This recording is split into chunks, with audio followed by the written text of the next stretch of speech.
नमस्कार मित्रों, आप सभी का स्वागत है आज के हमारे लाइव लेक्चर्स में। मित्रों, आज हमारे साथ इस लेक्चर के लिए जो सब्जेक्ट एक्सपर्ट जुड़ चुके हैं हमारे स्टूडियोज़ में हमारे साथ, वो हैं डॉक्टर पीसी टंडन। मित्रों, doctor Tandon department of Hindi में के दिल्ली विश्वविद्यालय के डिपार्टमेंट ऑफ हिंदी में कार्यरत हैं और काफ़ी समय से अध्ययन और अध्यापन के कार्य में तल्लीन हैं। मित्रों, आज हमारा जो टॉपिक ऑफ डिस्कशन है इस लेक्चर के लिए वो है प्रमुख निर्गुण भक्त कवि कबीरदास। मित्रों, आज इसमें हम कबीर के लेखन को, कबीर के जीवन को, उनके व्यक्तित्व को, उनके दर्शन को और उन्होंने क्या क्या लिखा है उनको डिस्कस करेंगे। आइए हम आपको लेके चलते हैं डॉक्टर पीसी टंडन की तरफ और इस टॉपिक पर और डिस्कस करते हैं। आपका बहुत बहुत स्वागत है डॉक्टर टंडन, और हमें प्लीज़ कबीर से परिचय करवाइए। जी, धन्यवाद। नमस्कार मित्रों, जैसा कि हम जानते हैं कि हम चर्चा कर रहे हैं हिंदी साहित्य के इतिहास पर, और हिंदी साहित्य के इतिहास में भी जो रचनाकारों की विशिष्ट पहचान है उन पर भी हम साथ साथ बातचीत कर रहे हैं, क्योंकि अलग अलग तरह की काव्य धाराओं के प्रवर्तक के रूप में जो रचनाकार हमें मिलते हैं, अलग अलग काव्य धाराओं के को नेतृत्व देने वाले जो रचनाकार हमें मिलते हैं, जिन्होंने अपने जीवन, व्यक्तित्व और कृतित्व से साहित्य को, समाज को विशेष दिशा दी है, ऐसे रचनाकारों की भी हम साथ साथ चर्चा कर रहे हैं। क्योंकि मध्यकालीन साहित्य के अंतर्गत जो चार मुख्य काव्य धाराएँ जिनका उल्लेख होता है, वह निर्गुण और सगुण के अंतर्गत निर्गुण में जब हम संत काव्य की बात करते हैं, सूफी काव्य की बात करते हैं, तो हम देखते हैं कि निर्गुण काव्य की इन दो काव्य धाराओं के मुख्य प्रवर्तक कवि वो भी हमारे समक्ष आते हैं। संत काव्य धारा के को नेतृत्व देने वाले वह कबीर हैं, और सूफी काव्य को नेतृत्व प्रदान करने वाले जायसी हैं, मलिक मोहम्मद जायसी। इसी तरह राम काव्य धारा के प्रवर्तक तुलसीदास माने गए हैं, और कृष्ण काव्य धारा के प्रवर्तक सूरदास माने गए हैं। यह सिलसिला हम आगे भी देख सकते हैं, जैसे जब हम आधुनिक युग में जाते हैं या जब हम उत्तर मध्यकाल में जाते हैं, रीतिकाल में, तो वहाँ भी प्रवर्तक की बात आती है कि रीतिकाल के प्रवर्तक कौन हैं। तो हम केशवदास की चर्चा करते हैं, कुछ लोग चिंतामणि की बात करते हैं।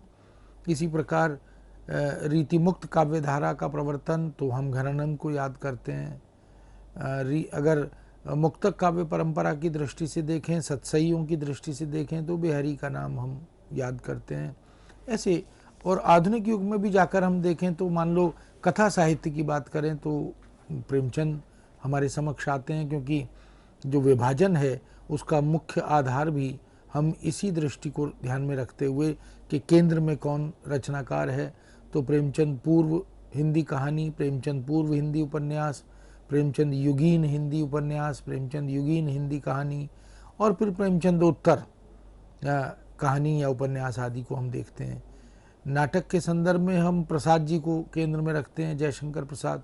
तो ये छायावादी काव्य के प्रवर्तक के रूप में हम प्रसाद जी की बात करते हैं।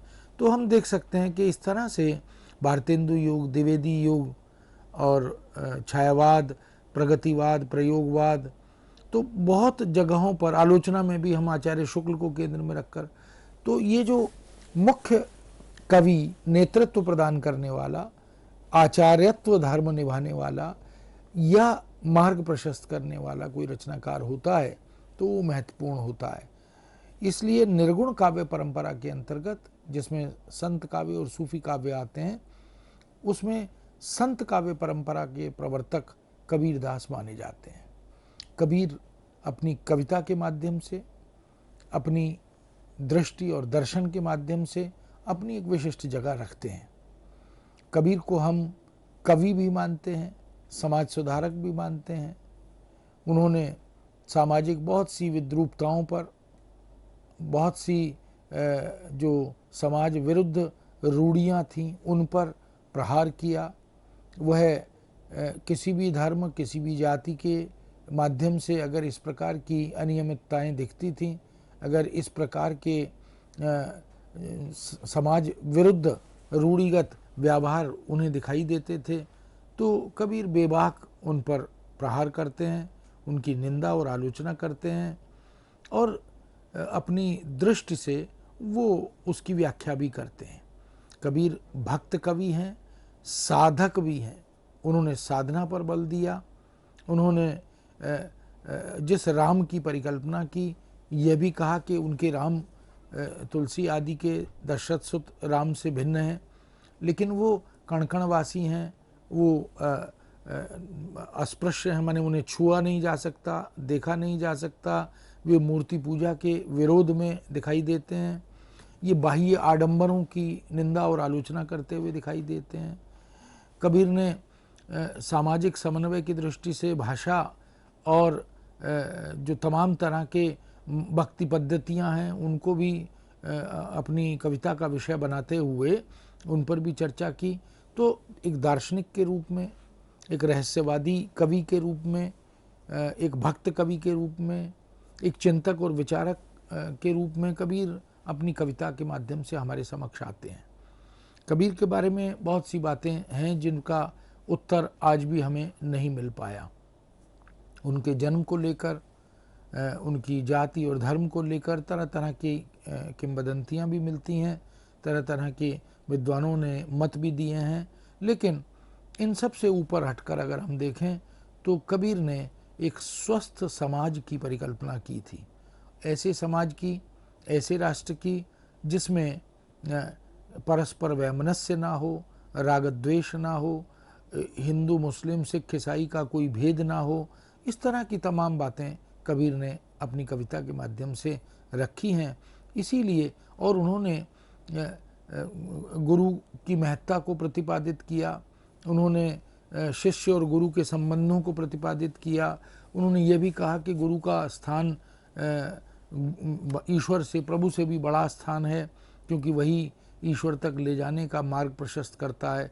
ऐसे तमाम प्रसंग कबीर के बारे में आते हैं। तो आज हम निर्गुण काव्य धारा के प्रमुख कवि कबीर को इस दृष्टि से स्मरण करते हुए उन पर चर्चा को केंद्रित करेंगे।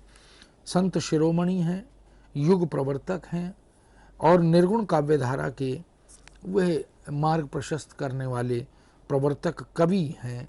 ऐसे कबीरदास जिनके जब हम जीवन पर बात करते हैं तो हमें यह कहते हुए बहुत दिक्कत तकलीफ भी होती है कि उनके जीवन संबंधी प्रामाणिक दस्तावेजी जो जानकारियां हैं वो हमें नहीं मिल पाती हैं। विभिन्न शोधार्थियों ने, अनुसंधित्सुओं ने, शिक्षकों ने, आलोचकों ने, इतिहासविदों ने इस दिशा में काम किया है और अंतः साक्ष्य और बाह्य साक्ष्यों के आधार पर बहुत सारे तर्क और तथ्य जुटाने का प्रयास किया है। उस आधार पर ऐसा निष्कर्ष निकलता है कि कबीर का जन्म विक्रमी संवत 1455 ज्येष्ठ मास की पूर्णिमा को हुआ था। इनके जन्म के विषय में कबीर पंथ में एक दोहा मिलता है जिसका उल्लेख बार बार होता है और वह इनके जन्मकाल को 1455 विक्रमी ही ठहराता भी है। 1455 साल गए चंद्रवार एक ठाठ ठये, जेठ सुदी बरसायत को पूरन मासी तिथि प्रगट भये। अब इसकी प्रामाणिकता क्या है यह कहना कठिन है, लेकिन ऐसी कबीर पंथ में इस प्रकार के दोहे के माध्यम से कबीर के जन्म की चर्चा मिलती है। अनंत दास की परिचयी नाम की जो पुस्तक है उसमें कबीर को 120 वर्ष की आयु से संपन्न घोषित किया गया। यह बताया गया कि वह 120 वर्ष तक जिए। संवत 1455 में यदि 120 वर्ष जोड़ दें तो उनके निधन की तिथि संवत 1575 विक्रमी ठहरती है। इस आधार पर बहुत से आलोचकों ने, विद्वानों ने इस प्रकार के तथ्य प्रस्तुत करने का प्रयास किया। कबीर के मृत्युकाल को 1575 हम यदि माने तो उसके प्रमाण में एक दोहा और मिलता है। संवत 1575 कियो मगहर गौन, माघ सुदी एकादशी रलो पौन में पौन। यानी जो वायु है, प्राण वायु है, वो है इस वायु में विलीन हो गई थी। यह संवत 1575 का समय था। इस तरह इन साक्ष्यों, जनश्रुतियों, किंवदंतियों या कबीर पंथ के अनुयायियों के आधार पर उनका जन्म स्थान काशी सिद्ध होता है, उनकी जाति जुलाहा सिद्ध होती है। आचार्य हजारी प्रसाद द्विवेदी ने कबीर पर एक महत्वपूर्ण पुस्तक भी लिखी है और कबीर पर उन्होंने काम किया है। उन्होंने लिखा कि जुगी जाति मानते हैं जो धर्म परिवर्तन करके इस्लाम की ओर उन्मुख हुए थे। अब इस संदर्भ में भी क्योंकि द्विवेदी जी का कथन है तो निश्चित कुछ शोध आधारित होगा। कबीर का व्यवसाय कपड़ा बुनने का था। उनके गुरु के विषय में बहुत से मतभेद हैं, किंतु अधिकांश विद्वान कबीरपंथी भी स्वामी रामानंद को ही कबीर का गुरु मानते हैं।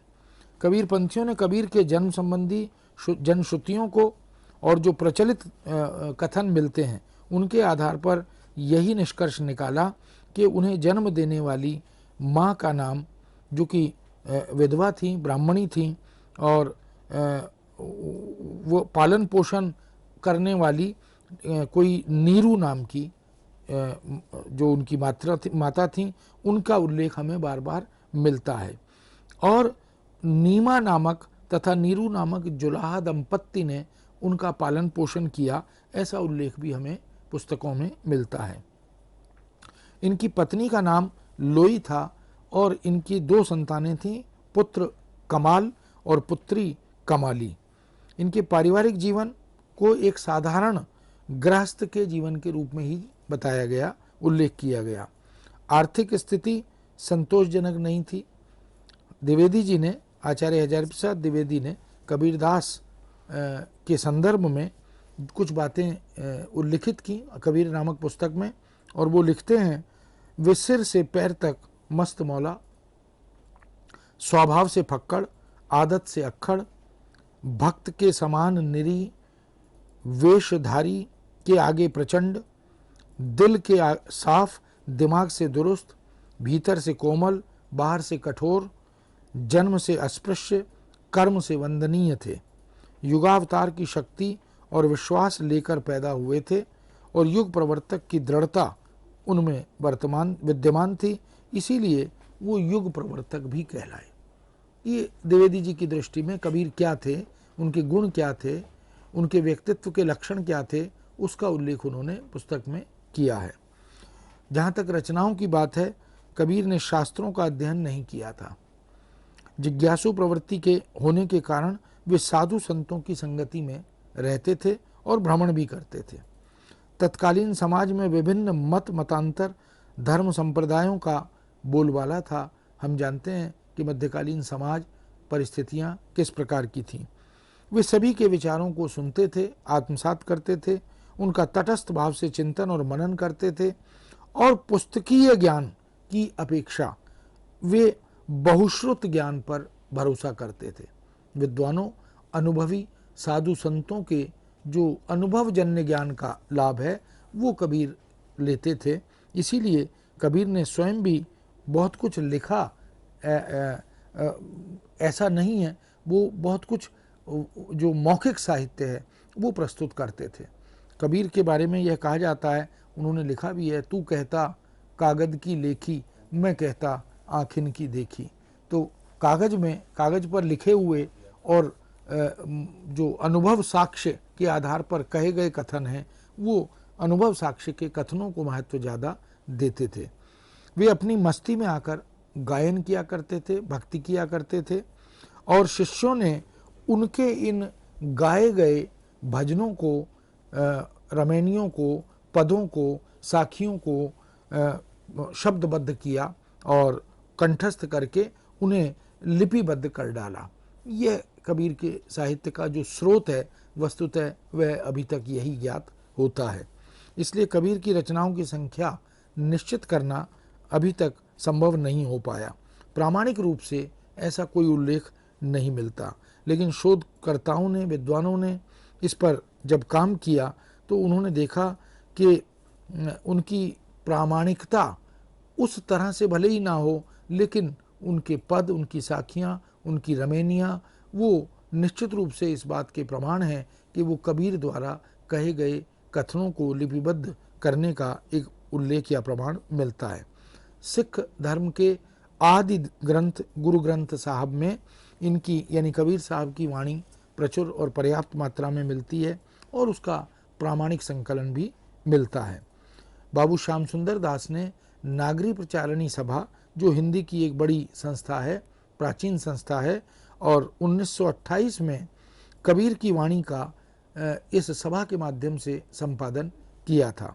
बाबू श्याम सुंदर दास ने हिंदी में बहुत बड़ा योगदान उनका रहा है, काम किया है, और इसमें उन्होंने जो संपादन किया उस कबीर साहित्य के 3 हिस्से, 3 भाग किए। पहला साखी संग्रह, दूसरा सबद संग्रह और तीसरा रमैनी संग्रह। इस तरह कबीर पंथियों में बीजक को सबसे अधिक मान्यता मिली। धर्म ग्रंथ के रूप में उसे कबीर पंथियों में पूजा जाता है। डॉक्टर श्याम सुंदर दास के अतिरिक्त भी अनेक विद्वानों ने कबीर दास के साहित्य पर शोध करते हुए कार्य किया, संपादन किया।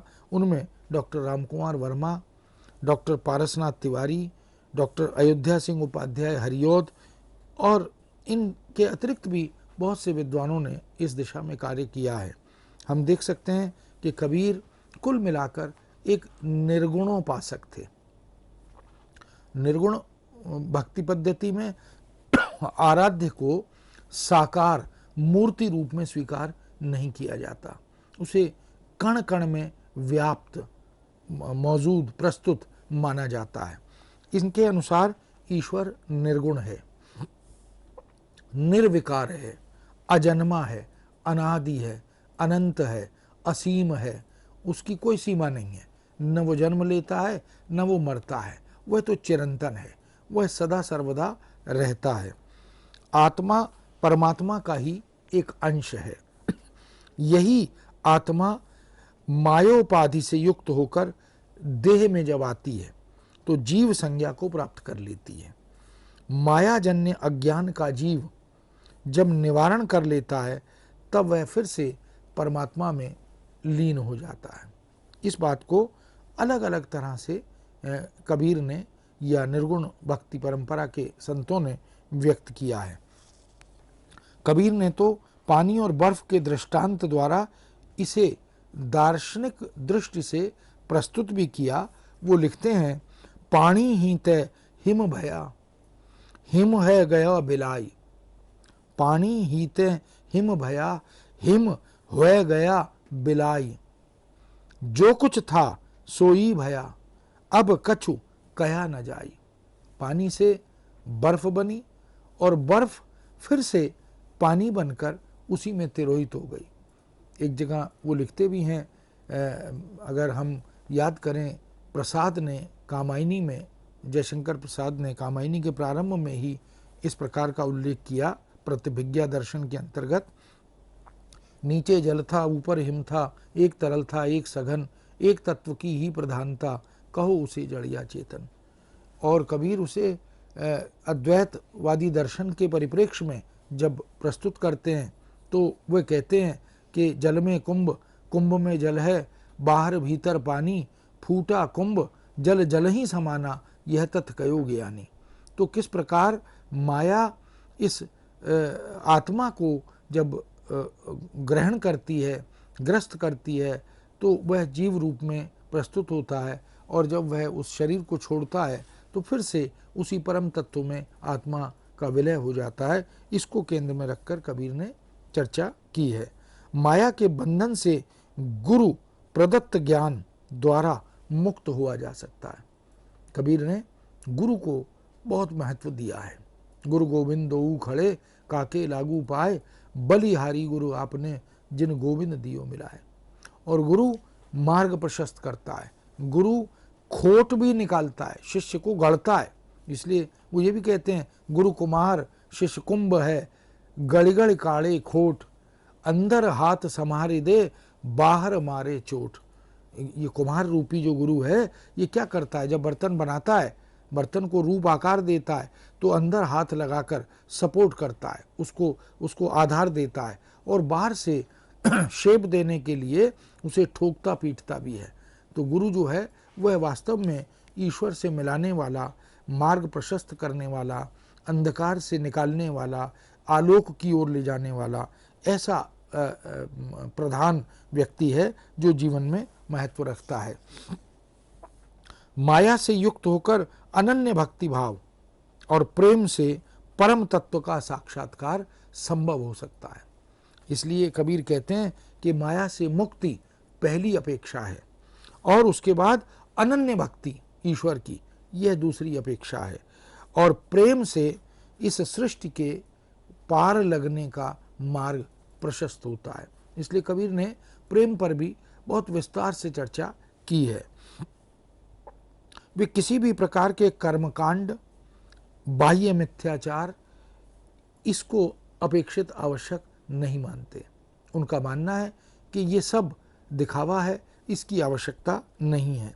इंद्रिय संयम पर, काय साधना पर, मनः साधना पर कबीर विशेष बल देते हैं।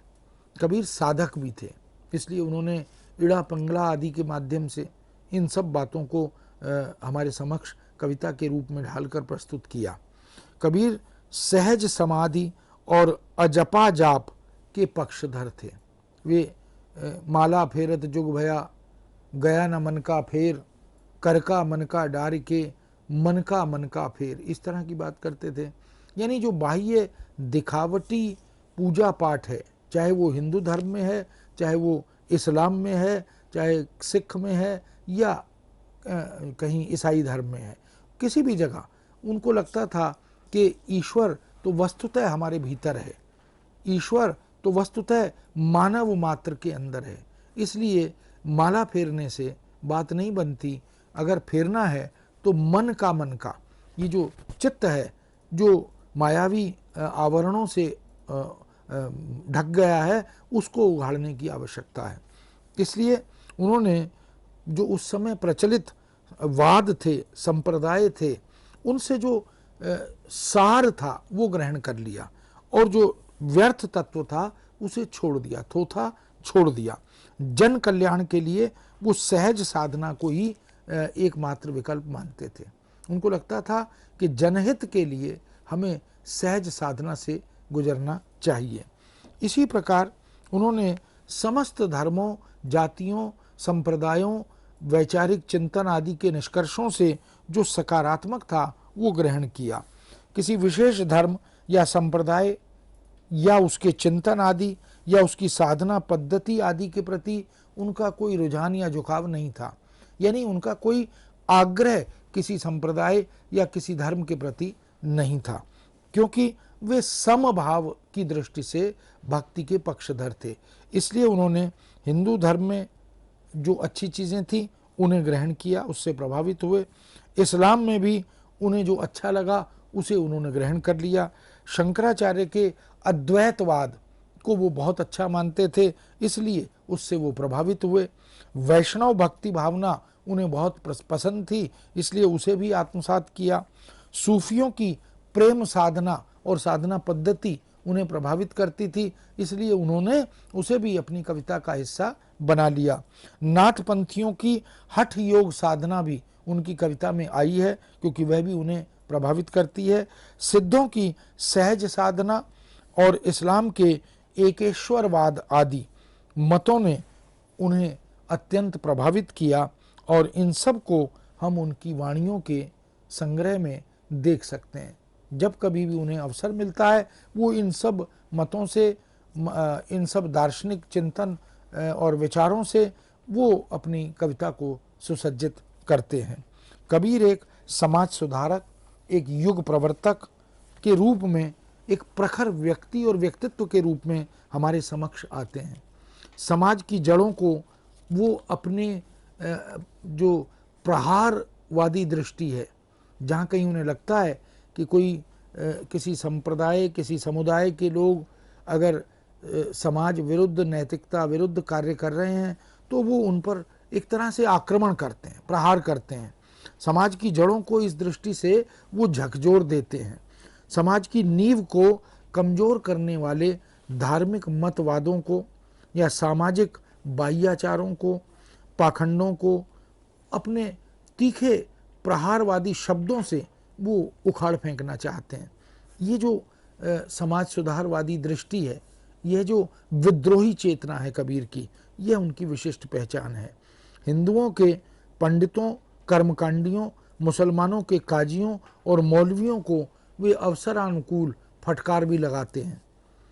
ये दोनों ही समाज के प्रतिनिधि थे, परंतु अपने स्वार्थों के कारण इन्होंने समाज में जो भेदभाव पैदा कर दिया था, जो मतमतांतर पैदा कर दिए थे, कबीर उनके विरोध में खड़े हुए और उन्होंने इन दोनों को, जो कि इनके प्रहार के शिकार के समक्ष आए, उनको उन्होंने निश्चित रूप से एक तरह से उघाड़ दिया।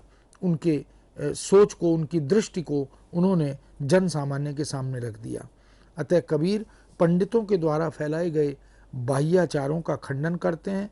वेद, पुराण, स्मृतियों को पढ़ते हुए भी वे परम तत्व के रहस्य को जो नहीं समझते, वे कबीर के शिकार बनते हैं।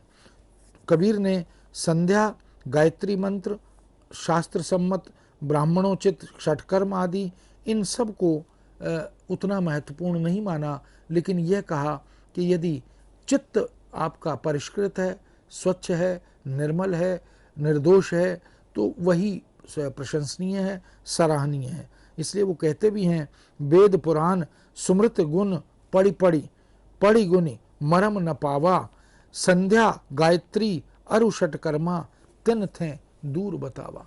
तो ये कबीर की दृष्टि है। वास्तव में कबीर का जो कविता का फलक है वो बहुत बड़ा है और उस पर अभी आगे हम चर्चा करेंगे।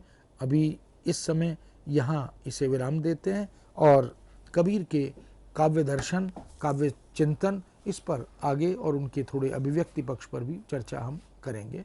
अभी आपसे विदा लेते हैं, आज्ञा दीजिए, नमस्कार। आपका बहुत बहुत धन्यवाद डॉक्टर टंडन। आप सभी का बहुत बहुत धन्यवाद हमसे जुड़ने के लिए एवं इस भाग को देखने के लिए। हम अब कुछ देर के बाद आपसे मिलेंगे दूसरे भाग में, जहां हम कबीर पर अपनी चर्चा को बनाए रखेंगे और आपको और रोचक जानकारी प्रदान करेंगे। अगर आपके इस व्याख्यान से जुड़े कोई भी प्रश्न हैं तो आप हमें इस व्याख्यान के आखिर के 10 मिनटों में हमारे टोल फ्री नंबर पर कॉल कर पूछ सकते हैं। उसके लिए आप हमारा टोल फ्री नंबर नोट कर लीजिए, जो कि है 1800-110-430। मिलते हैं एक अल्प विराम के बाद।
आप सभी का एक बार फिर से स्वागत है हमारे दूसरे भाग में। ब्रेक पर जाने से पहले हम जिस विषय पर चर्चा कर रहे थे वो थे प्रमुख निर्गुण भक्त कवि कबीरदास। आज हम उनके लेखन, उनके जीवन, उनके दर्शन एवं उनके क्या क्या योगदान रहा है उनकी लेखनी द्वारा हमारे समाज में, इस पर चर्चा कर रहे थे।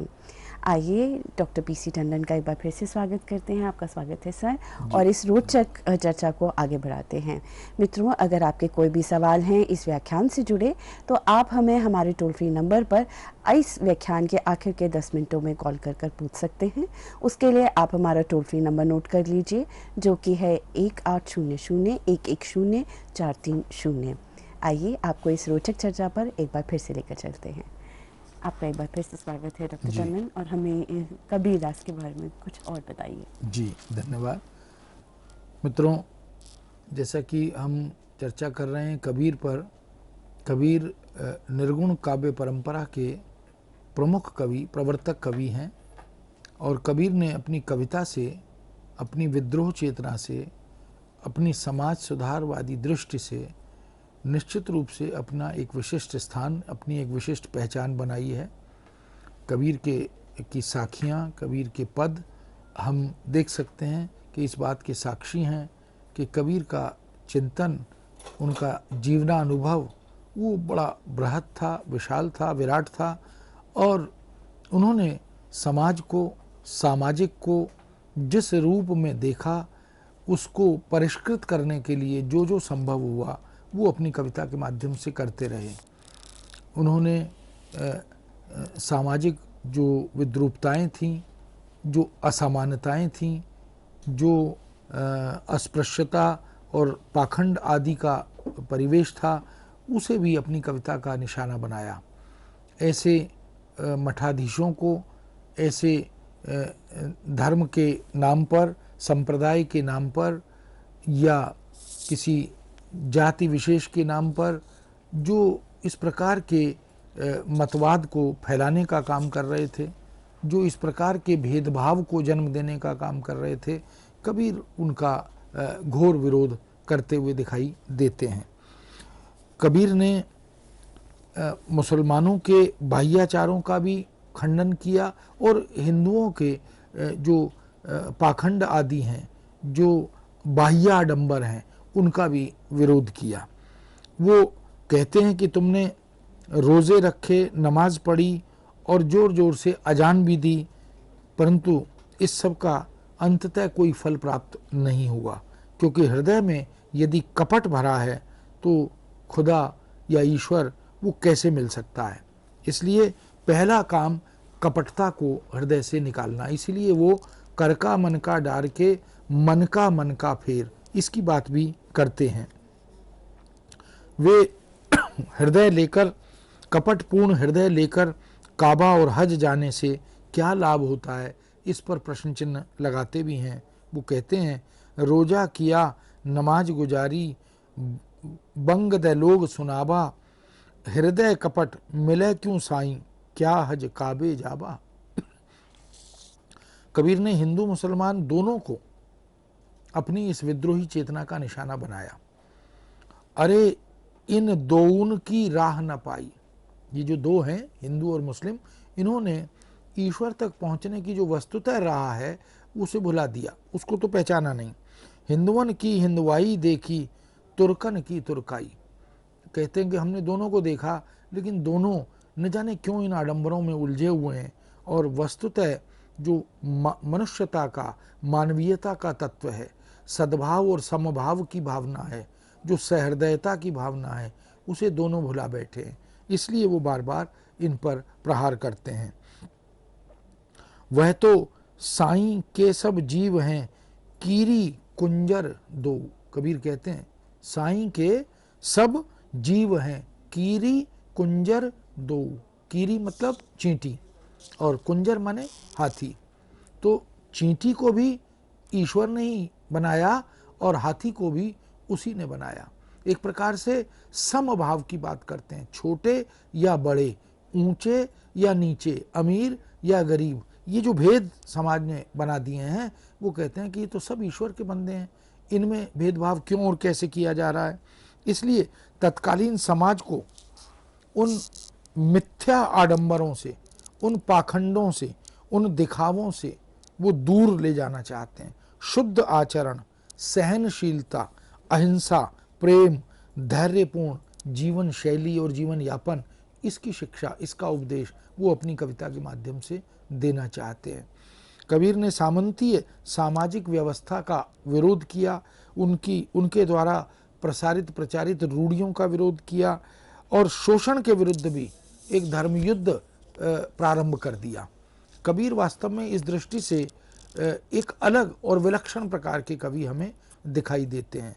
उन्होंने युग सापेक्ष जो दृष्टि अपनाई, क्योंकि वह जो समय था वह जिस प्रकार की अराजकता का, अशांति का, अविश्वास का और अनास्था का युग था, तो ऐसे में ईश्वर के प्रति, आराध्य के प्रति या खुदा के प्रति जो दृष्टिकोण होना चाहिए उसकी ज़रूरत को उन्होंने बार बार कविता में रेखांकित किया।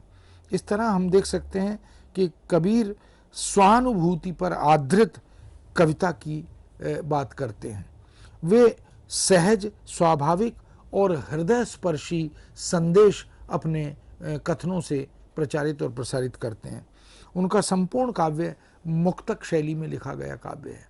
अलग अलग साखियों में, साखी माने साक्षी, रमैनी और पद आदि में हम देख सकते हैं कि उन्होंने वो एक स्वतंत्र अस्तित्व सभी का, चाहे दोहा हो या पद आदि हो, उनको हम देखें कि वो मुक्तक हैं और वो कहीं भी उनमें एक कथात्मक संबद्धता जैसी चीज़ नहीं है। लेकिन मुक्तकों में भी उन्होंने जो भाव भर दिया है वह कोई बड़ा कवि, विराट कवि ही कर सकता है। इसलिए शैली को, अपनी शैली को वो स्वयं संवारते हैं, स्वयं गढ़ते हैं, स्वयं बनाते हैं। वो किसी पूर्व प्रचलित शैली के पक्षधर नहीं है। यही स्थिति भाषा के संदर्भ में भी है। वे अपनी भाषा का एक अलग रूप, जिसको सदुक्कड़ी भाषा भी कहा गया, जिसे खिचड़ी भाषा भी कहा गया, वह भी चुनते हैं। इसलिए काव्य भाषा जन भाषा होनी चाहिए, जन सामान्य की बोधगम्यता की होनी चाहिए, इस पर उन्होंने बल दिया। मिश्रित भाषा या खिचड़ी भाषा के रूप में उन्होंने पंजाबी से, उर्दू से, अरबी से, फारसी से, उस समय प्रचलित ब्रज से या भोजपुरी या मैथिली आदि से, या जहाँ से उन्हें लगा कि उनके मंतव्य को व्यक्त करने के लिए किसी भी भारतीय भाषा में कोई अच्छा शब्द है तो वो वहाँ से उसे चुरा लेते हैं। भाषा को भावाभिव्यक्ति के साधन रूप में वो स्वीकार करते हैं। कबीर ने भाषा को सजाने के लिए, संवारने के लिए कोई कृत्रिम प्रयास नहीं किए। एक स्वाभाविक अभिव्यक्ति, एक स्वाभाविक शब्दों की का जो चयन की जो पद्धति है उसको उन्होंने अपना लिया। इसलिए भाषा के संदर्भ में सहजता, सरलता, यह अगर गुण है तो एक और भी बात है कि वो भाव के अनुकूल चयन करने की क्षमता और शक्ति भी रखते हैं। एक अधिकार भी है उनके पास भाषा का। इसलिए हजारी प्रसाद द्विवेदी ने अपनी पुस्तक में उनकी भाषा के संदर्भ में यह बात लिखी है कि भाषा पर कबीर का जबरदस्त अधिकार था, इसीलिए वे वाणी के डिक्टेटर थे। इसका अर्थ है कि वाणी उनके सामने जैसे करबद्ध खड़ी होती है और वो आदेश देते हैं कि कहाँ कौन से शब्द की आवश्यकता, अपेक्षा है, किसको पिरोया जाना है, वो उसे पिरोने में बड़े सहज रूप से सफल हो जाते थे। भाषा कुछ लाचार सी कबीर के सामने आकर खड़ी हो जाती है, इस प्रकार की बात द्विवेदी जी ने कही है।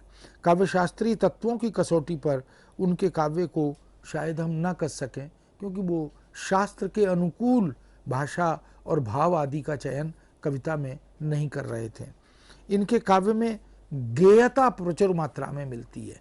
कबीर के की साखियों को, दोहों को गेय रूप में और पदों को भी गेय रूप में अलग अलग तरह से वाद्य यंत्रों के साथ गाया गया है और वो बहुत उनकी स्वीकृति और उनका स्वागत भी समाज में हुआ है। अलंकारिकता की दृष्टि से भी वो प्रयत्न साध्य अलंकार नहीं है, लेकिन कविता में अलंकार प्रचुर मात्रा में दिखाई देते हैं। रूपक का, उपमा का, इनका बड़ा सुंदर प्रयोग वो करते चलते हैं। अभिव्यंजना शक्ति कबीर के पास विलक्षण है। प्रतिपाद्य के प्रत्येक अंग को लेकर उन्होंने कई कई साखियाँ, कई कई पद लिखे हैं। जैसे गुरुदेव को अंग, अगर गुरुदेव के को अंग पर लिख रहे हैं तो गुरु के संदर्भ में ही बहुत सी साखियाँ उन्होंने लिख दी। ऐसे उन्होंने अलग अलग अंगों के रूप में प्रतिपाद्य विषय चुने और उन पर प्रचुर मात्रा में लिखा। आत्मा, परमात्मा, जीव, जगत, मोक्ष आदि इन बिंदुओं पर भी दार्शनिक दृष्टि से वो विचार करते चलते हैं। इससे यह भी ज्ञात होता है कि वो एक गहन चिंतन की जो सरणी है उससे गुजरते हैं। इस दृष्टि से उनका व्यक्तित्व वास्तव में एक महत्वपूर्ण व्यक्तित्व है। कबीर ने अपनी कविता से, अपनी भाषा से पूरे देश के और विश्व के अलग अलग तरह के लोगों को प्रभावित किया है। आज कबीर शिक्षा में, उच्च शिक्षा में, प्राथमिक और माध्यमिक शिक्षा में सभी जगह हम कबीर को उनके लिखे हुए या मौखिक रूप से कहे गए साहित्य को पढ़ते पढ़ाते हैं, उन पर शोध आदि भी करते हैं। इसका मतलब कबीर के पास जो एक अनुभव साक्ष्य, अनुभव सापेक्ष दृष्टि थी, दर्शन था, चिंतन था, एक रहस्यवादी चेतना थी, वो अद्भुत थी। और एक अलग तरह से देखने और समझने की दृष्टि कबीर की पहचान को रेखांकित करती है, मजबूत करती है। हम जानते हैं जिस युग में कबीर थे उस युग में नारी की अवस्था बहुत चिंतनीय थी।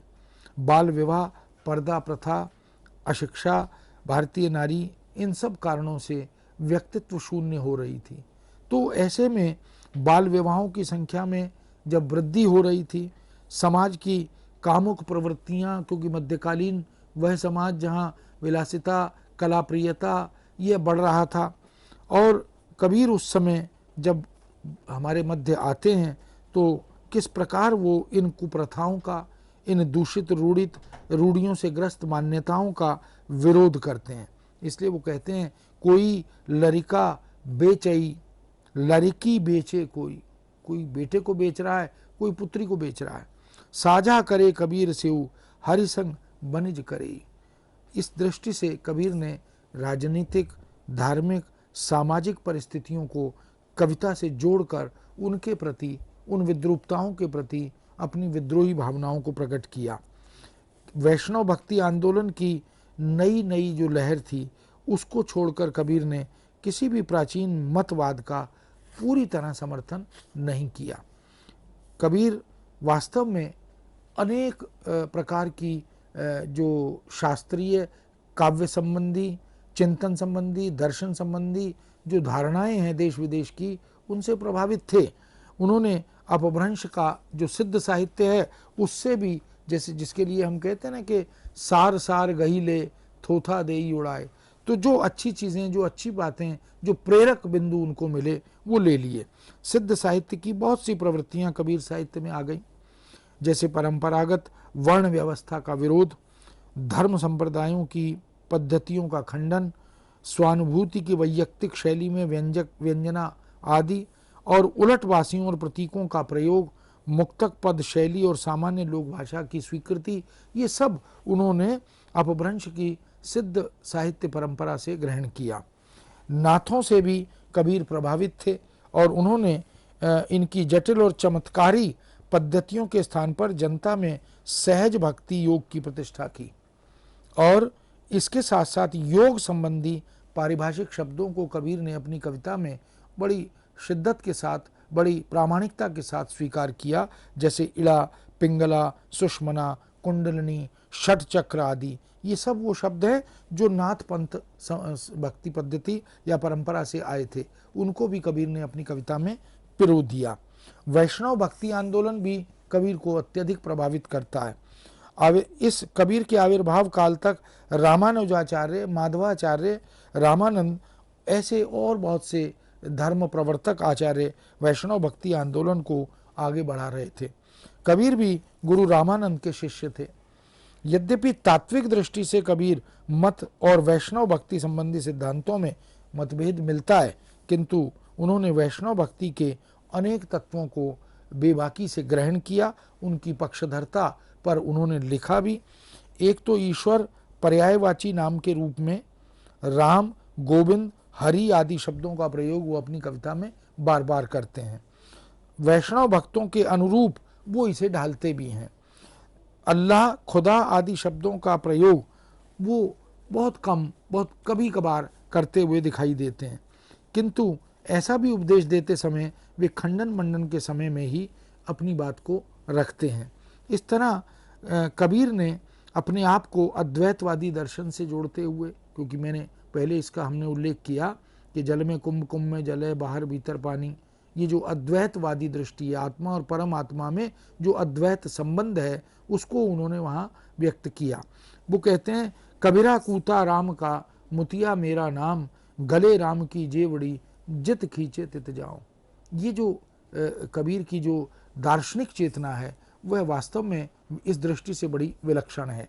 कबीर अपने युग के सभी प्रचलित जो नकारात्मक पक्ष थे, बिंदु थे, उनको नकारते हैं, उनका खंडन करते हैं और एक ऐसे मत का प्रतिपादन करते हैं जिसमें अगाध श्रद्धा, अगाध विश्वास विद्यमान हो। मेरे संगी दो जना, एक वैष्णो एक राम, वो है दाता मुक्ति के, वो सुमिराबे नाम। स्पष्ट कहते हैं कि जो राम तक ले जाने का मार्ग प्रशस्त करता है वो वैष्णव धर्म भी और वो राम भी मेरे लिए स्वीकार्य हैं, वंदनीय हैं। वैष्णव की छपरी भली, ना साखत का बड़गांव, साखत बामण मत मिले, बैसनो मिले चांडाल, अंक माल दे भेटिए, मानो मिले गोपाल। तो किस तरह से कबीर को जब अवसर मिलता है और जहाँ उन्हें कोई स्पेस, कोई स्थान दिखाई देता है कि वो प्रहार कर सकें, वो चूकते नहीं हैं। इसी प्रकार महाराष्ट्रीय संत संप्रदायों का प्रभाव भी कबीर पर दिखाई देता है। इसी प्रकार इस्लाम के बहुत से बिंदुओं को भी वो स्वीकार करते हैं। उन्होंने निर्गुणोपासना, वर्ण व्यवस्था, मूर्ति पूजा का विरोध, इन सब को इस्लामिक दर्शन के अंतर्गत ही स्वीकार किया है। इसीलिए बहुत सी ऐसी प्रवृत्तियां हम उनकी कविता में देख सकते हैं जहां पर वे इस्लाम के प्रचार से प्रभावित दिखाई देते हैं। किंतु कबीर ने इस्लाम से अपने को यथासंभव इस दृष्टि से विलग रखा कि नमाज, रोज़ा आदि की व्यर्थता को वो सिद्ध करते हैं। उन्होंने साधना के क्षेत्र में इस्लाम के तत्व की उपेक्षा भी की। कबीर साहित्य के खंडनात्मक पक्ष में ही इस्लाम का अस्तित्व दिखाई देता है। उनका मंडनात्मक पक्ष तो हिंदू धर्म, हिंदू दर्शन और इसी प्रकार से वैचारिक चिंतन की दृष्टि से सुसज्जित लगता है। ईश्वर का गुणगान करते समय वे राम को, हरि को, गोविंद को याद करते हैं और संसार की असारता घोषित करते हुए भी वे अद्वैतवाद और माया की बात ही करते हैं। वे मृत्यु के पश्चात मिलने वाली आखिरी इंसाफ की नहीं चर्चा करते, अपितु वे विधि निषेधों की चर्चा में हिंदू शास्त्रों के सार को ग्रहण करते हुए कुरान का नहीं, इन भारतीय दर्शन की मूल चेतना का अनुसरण करते हैं। हिंदू धर्म की कुछ रूढ़ियों का खंडन करने के कारण ही कबीर को इस्लाम से प्रभावित नहीं माना जा सकता। सूफी मत का प्रभाव भी कबीर पर दिखाई देता है। उन्होंने है कोई दिल दरवेश तेरा, नासूत मलकूत जरूरत को छोड़ के, जाई लाहूत पर करे डेरा। ये जो चेतना है ये सूफी मत के प्रभाव के कारण है। सूफियों के काव्य में जिस प्रेम तत्व की महत्ता को स्वीकार किया गया, कबीर उसे भी महत्व देते हैं। वैष्णव भक्ति आंदोलन ने जिस प्रेम तत्व को अत्यधिक स्वीकृति दी, कबीर वैष्णव मत के प्रति इसीलिए गहरी श्रद्धा रखते हुए उसे स्वीकार भी करते हैं।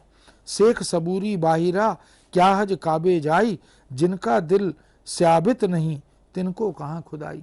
तो ये जो चेतना है ये वास्तव में केवल कबीर के पास दिखाई देती है। हालांकि निर्गुण काव्य परंपरा में कबीर के अनुसरण करने वाले या मार्ग प्रशस्त किए गए मार्ग प्रशस्त पर चलने वाले ऐसे बहुत से कवि हैं। दादू हैं, सुंदरदास हैं, नामदेव हैं, पीपा हैं, सहजोबाई हैं, रज्जब अली हैं। ये सब कवि भी उसी मार्ग को का अनुसरण करते हुए, अपनाते हुए आगे बढ़ते हैं। कबीर की जब तक विचारधारा को हम देखते हैं तो उसमें हम देख सकते हैं कि वो सिद्धांत और व्यवहार दोनों में एक समन्वय बनाते हैं। वो कहते हैं, दशरथ सुत तिहु लोक बखाना, राम नाम का मरम है आना। दशरथ पुत्र राम कबीर के राम नहीं है।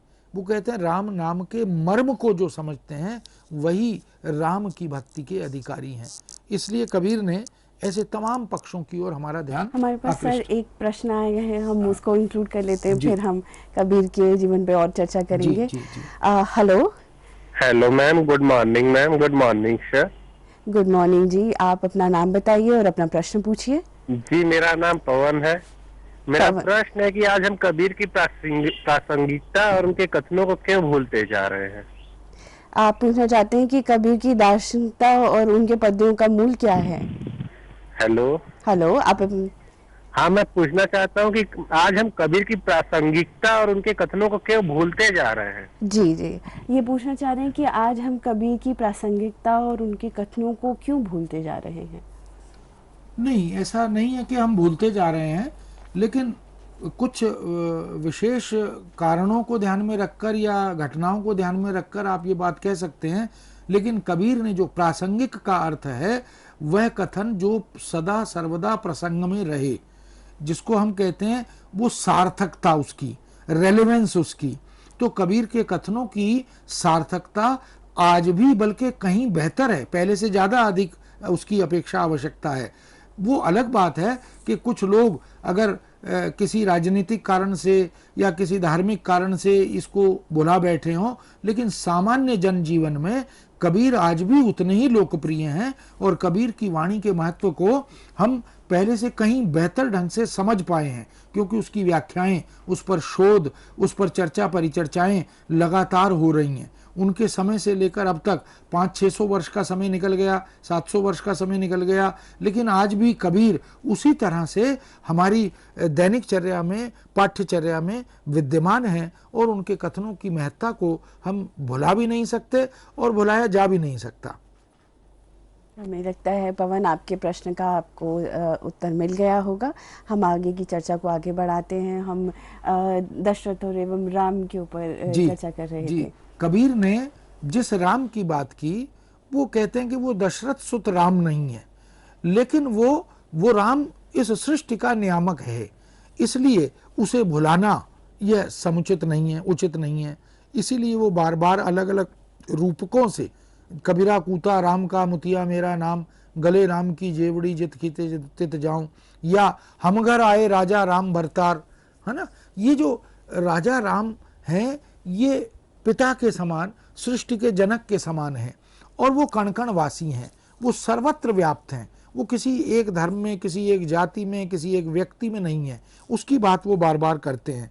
बाबू श्याम सुंदर दास, जिन्होंने कबीर पर बहुत काम किया, उन्होंने उनके इस मत को स्पष्ट करते हुए, उनकी दार्शनिक चेतना को स्पष्ट करते हुए यह लिखा कि स्थूल दृष्टि के मूर्ति द्रोही एकेश्वरवाद और मूर्ति पूजक बहुदेववाद में बहुत बड़ा अंतर दिखाई देता है, परंतु यदि सूक्ष्म दृष्टि से विचार करें तो उनमें उतना अंतर नहीं है जितना एकेश्वरवाद और बाह्य ब्रह्मवाद में दिखाई देता है। वरन सारतः वे दोनों एक ही हैं, क्योंकि दोनों ही बहुत से देवी देवताओं को अलग अलग मानते हैं। सब गुरु गोवर्धन दास एक ईश्वर को मानना ही इसका मूल मंत्र है। ब्रह्मवाद का मूल आधार ही भिन्न है, उसमें लेश मात्र भी भौतिकवाद नहीं है। एकेश्वरवाद भौतिकवाद है, वह जीवात्मा, परमात्मा और जड़ जगत तीनों की भिन्न सत्ता मानता है, जबकि ब्रह्मवाद शुद्ध आत्म तत्व अर्थात चैतन्य के अतिरिक्त किसी का अस्तित्व मानता ही नहीं है। इस तरह से हम देख सकते हैं कि बाबू श्याम सुंदर दास ने जब कबीर पर संपादन किया, कार्य किया, तो उन्होंने एक गहन चिंतन के आधार पर दार्शनिक दृष्टि से कबीर की क्या सोच रही है उसकी तरफ हमारा ध्यान आकृष्ट किया। एक जगह कबीर ने लिखा कि सब में आप सब हिन में, आप सु खेले, नाना भांति घड़े सब भाड़े, रूप धरे धरी मेले। यानी अपने आप को ही ईश्वर मनुष्य में, मनुष्य द्वारा निर्मित प्रकृति में और तमाम तत्वों में वही विद्यमान होता है, वही करता है और वही करवाता भी है, वही जीवित है और वही मरता भी है। ये जो चेतना है, इसी को हमने गीता में, इसी को हमने भारतीय आध्यात्मिक चेतना में भी देखा है। तो कबीर ने इस प्रकार के तमाम उदाहरणों से अपनी बात को बड़ी प्रामाणिकता के साथ प्रस्तुत किया। खंडित मूल विनाश कहें, किम बिगतह कीजे, ज्यों जल में प्रतिबिंब त्यों सकल राम ही जानीजे। यानी राम का ही प्रतिबिंब प्रत्येक मनुष्य में दिखाई देता है, दिखाई देना चाहिए। जब हम उसे भुला देते हैं तो फिर हम उस चेतना से बाहर आ जाते हैं और हम मेरे तेरे की भावना से जुड़ जाते हैं। तो मनुष्य मात्र में उस राम का अंश विद्यमान है, इसलिए अंश अंशी संबंध है। ईश्वर यदि अंशी है तो जीव उसका एक हिस्सा, एक अंश है। कैसे? जैसे सूर्य और उससे निकलने वाली किरणें। इसी प्रकार जैसे बहुकंचन के भूषण ये कही गाली तबाबहेंगे, ऐसे हम लोग वेद के बिछुरे शून्य ही माही समावेंगे। एक शून्य है, सब कुछ उसी में समा जाएगा। तो उसी ईश्वर से हम जन्म ले रहे हैं, उसी ईश्वर में हम तिरोहित हो जाएंगे। हम ये न भूलें कि प्रत्येक मनुष्य में ईश्वर का ही अंश है, इसलिए उसका सम्मान उसी रूप में होना चाहिए। और सद्भाव, समभाव, सद आचार, सद्व्यवहार ये कबीर के काव्य का मूल मंत्र है। और बार बार अपनी कविता में वो इन्हीं बिंदुओं का, इन्हीं मानव मूल्यों का, इन्हीं जीवन मूल्यों का प्रतिपादन और प्रतिष्ठा करते हैं। तो मित्रों, समय के कारण हम इसको अब यहीं विराम देते हैं और फिर अगली बार आपके समक्ष नए विषय के साथ उपस्थित होंगे। आज्ञा दीजिए। नमस्कार, धन्यवाद। आपका बहुत बहुत धन्यवाद डॉक्टर टंडन। आप सभी का भी बहुत बहुत धन्यवाद हमसे जुड़ने के लिए। हम आशा करते हैं कि आपको आज कबीर के जीवन, उनके लेखन, उनके व्यक्तित्व, उनके दर्शन एवं उनके कविताओं या उनके पद्यों में क्या क्या वो कहना चाहते हैं समाज को, ये जानने मिला होगा। मित्रों, हमसे जुड़ने के लिए एक बार फिर आपका बहुत बहुत धन्यवाद। अगर आपके कोई भी सवाल या आपके कोई भी सुझाव हैं इस व्याख्यान से जुड़े हुए, तो आप हमें हमारे मेल पे लिखकर भेज सकते हैं। उसके लिए कृपया हमारा मेल आईडी नोट करिए, जो है info.cec@nic.in। हमसे जुड़ने के लिए आप सभी का बहुत बहुत धन्यवाद। अगली बार फिर डॉक्टर टंडन के साथ एक नए कवि, एक नए दर्शन के साथ हम आपके समक्ष उपस्थित होंगे। धन्यवाद।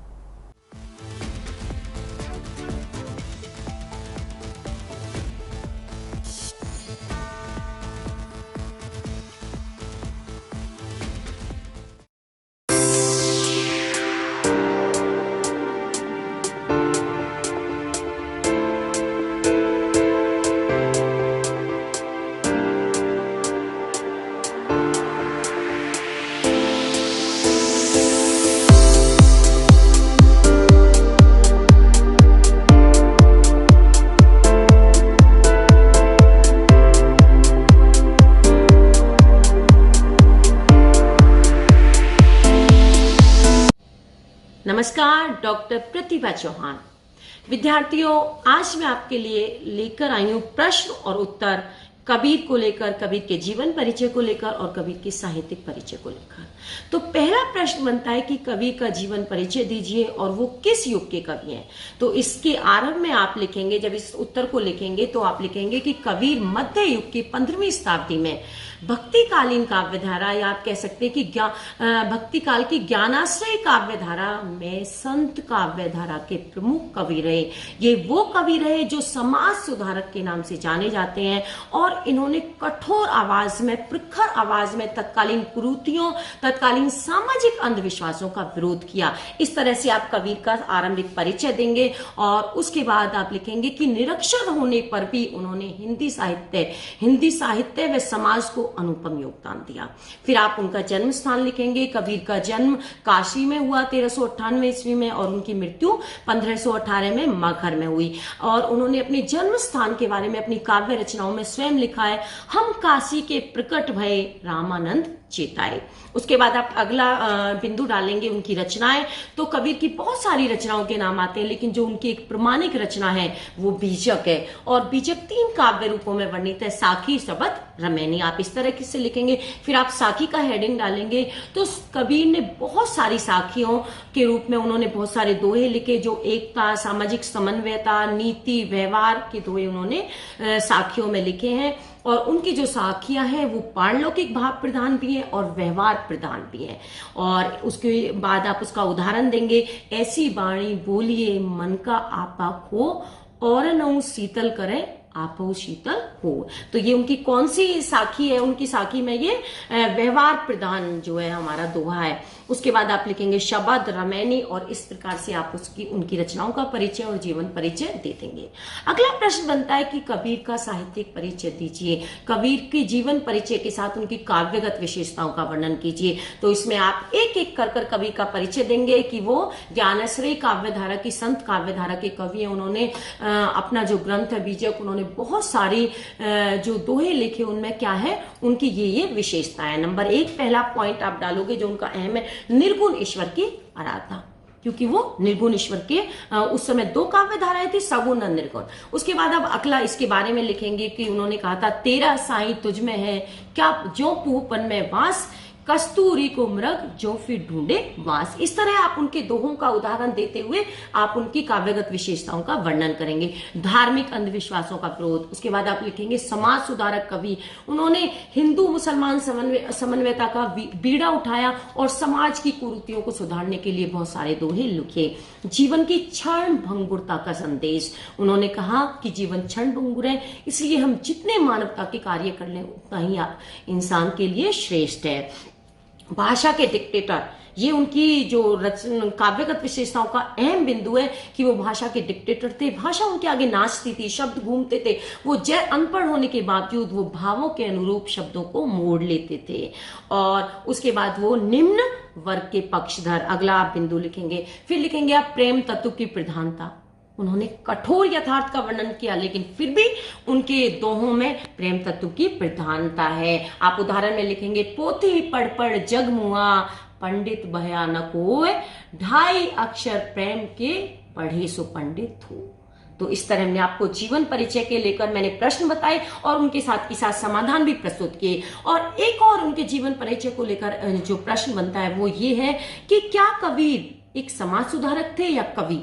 इसकी विवेचना कीजिए कि हम उनको समाज सुधारक कहें या कवि। तो हम कहेंगे कि प्रथमतः कबीर कवि थे और उनकी रचनाओं में समाज का स्वर मुखर होता है। वो समाज सुधारक थे और वो कवि थे जिनकी काव्यगत जो बिंदु है, जो उनका केंद्र है, वो समाज था। तो इसलिए हमें सारे प्रश्नों के समाधान आप लिखेंगे और अपने अपने महाविद्यालय के प्रोफेसर्स को प्रेषित करेंगे और अपनी परीक्षा की तैयारी के लिए धीरे धीरे आगे बढ़ते जाएंगे। ढेर सारी शुभकामनाएं, बहुत बहुत शुभकामनाएं। धन्यवाद।